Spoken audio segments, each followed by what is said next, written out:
අද අපි ඔයගොල්ලොත් එක්ක ෂෙයා කරගන්න හදන්නේ මුළු මහත් මනුෂ්‍යත්වයේම බාල්දු කරමින් මුළු මහත් මනුෂ්‍යත්වයටම කළු පැල්ලමක් එකතු කරමින් ඉන්දුනීසියාවේ කරින්නා පාන්ඩි නැමැති ගම්මානයේ එක්තරා සත්වයෙක්ව ලිංගික ශ්‍රමිකයෙක් විදිහට තබා ගනිමින් මුදල් ඉපයූ කතාවක් ගැන. ඉතින් ඔයා කලින් මේ කතාව අහලත් ඇති, අහලා නැති වෙන්නත් පුළුවන්. ඉතින් දැන් අපේ channel එක subscribe කරලා මේ කතාව අහන්න ඔයත් අපිත් එක්ක එකතු වෙන්න.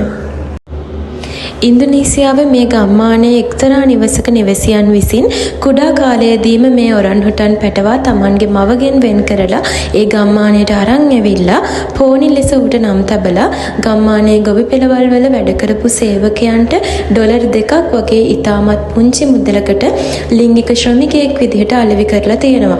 ඔයාට විශ්වාස කරන්න පුළුවන්ද මේ පෝනි කියන පුංචි සත්වයා පුංචි කාලේ ඉඳලම පිරිමි අයව සතුටු කරන්න මේ නිවසියන් විසින් පුරුදු පුහුණු කරලා තියෙනවා වගේම සතියකට දවස් 2කට සැරයක් මේ සත්වයාගේ සියලු ලොම් කපා දාලා සුවඳ විලවුන් ගල්වා ඒ වගේම මේකප් වැනි දේවලින් මේ සත්වයා ලස්සන කරලා මේ නිවසියන් විසින් මෙට්ටයක් උඩ තබාගෙන ඉඳලා තියෙනවා ගොවිපළවල් වල වැඩ කරපු සේවකයන්ට ලිංගික සේවය සැපවීම සඳහා.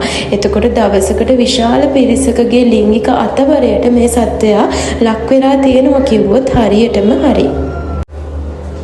ඉන්දුනීසියාවේ 2003 වර්ෂයේදී තමයි මේ පෝනි කියන ඔරන්හුටන් සත්වයාව මේ විදිහට ලිංගික ශ්‍රමිකයෙක් විදිහට භාවිත වෙන බවට තොරතුරු වාර්තා වෙන්නේ. එතකොට සත්ත්ව සංවිධානය විසින් මෙම සත්වයා බේරා ගැනීමට උත්සාහ කරත් මේ ගම්වැසියන් මේ සත්වයා බේරා ගැනීමට ඉඩ දීලා නැහැ. සත්ත්ව සංවිධානයවල නියෝජිතයන්ට පවා කැති පොළු අරන් ගිහිල්ලා මේ සත්වයාව මුදවා ගැනීමේ කටයුතු කරගන්න දීලා නැහැ. ඒකට ප්‍රධානම හේතුව වෙලා තියෙන්නේ මේ ගොවිපළවල වැඩ කරපු මිනිස්සුන්ට තමන්ගේ ලිංගික අවශ්‍යතා ඉටු කර ගැනීමට කෙනෙක් නැතිවීම සහ මුදල් ඉපයීමට ඇති අවස්ථාව අහිමි වීම නිසා. විශේෂයෙන්ම වසරක මෙහෙයුමකින් පස්සේ AK-47 තුවක්කුව අතට 35 දෙනෙකුගෙන් සමන්විත මේ කණ්ඩායමක මෙහෙයුමකින් පස්සේ තමයි මේ සත්වයා ගලවගෙන තියෙන්නේ. මේ සත්වයා ගැන කතා කරනකොට අපිට සංවේදී වෙන්න පුළුවන් ප්‍රධානම කාරණාවක් වෙන්නේ මේ සත්වයා බේරා ගැනීමෙන් පසුවත් වසර ගණනාවක් යනකම් පිරිමි පුද්ගලයන්ට ඉතාමත් බයෙන් සහ බියෙන් තමයි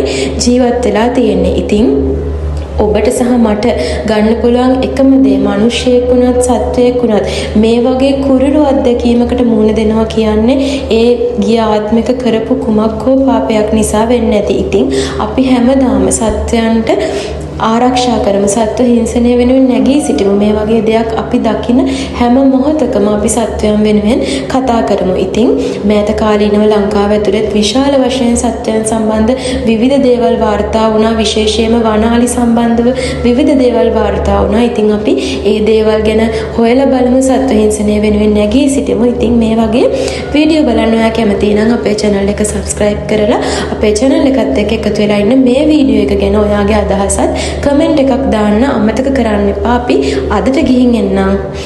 ඔයාට සුබ දවසක්.